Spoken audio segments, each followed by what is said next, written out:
আমরা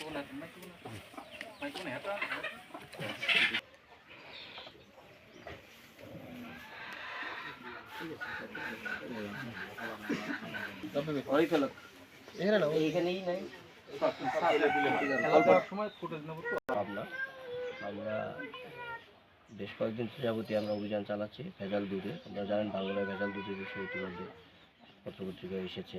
আমরা সেই প্রেক্ষিতে নিউজের ভিত্তিতে আমরা এসেছিলাম। আমরা তার মিজান নামে একজনকে এখানে পেয়েছি, যিনি দুধের সাথে সয়াবিন তেল মিশিয়ে অন্যান্য ভেজাল পণ্য মিশিয়ে দুধ বিক্রি করেন এবং উনি স্বীকারও করেছেন। আমরা হাতে নাতে তাকে ধরতে পেরেছি। এক্ষেত্রে ভোক্তা অধিকার সংরক্ষণ আইন 2009-এর 52 ধারায় ভোক্তার জীবন বিপন্ন করার কারণে তাকে 3 মাসের বিনাশ্রম কারাদণ্ড এবং 10,000 টাকা অর্থদণ্ড করা হয়েছে। আমরা উপজেলা প্রশাসন ভাঙড়া অ্যাক্টিভ আছি। আমরা যে কোনো নিউজ পেলে অথবা যে কোনো বিষয় জানতে পারলে সবসময় ভেজাল দুধের বিরুদ্ধে আমাদের এই অভিযান চলমান থাকে। ধন্যবাদ।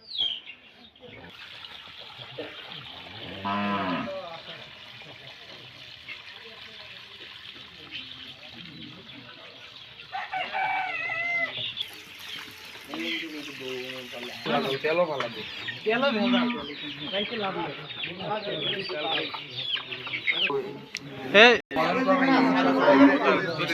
শাহনগরের মাদ্রাসা রয়েছে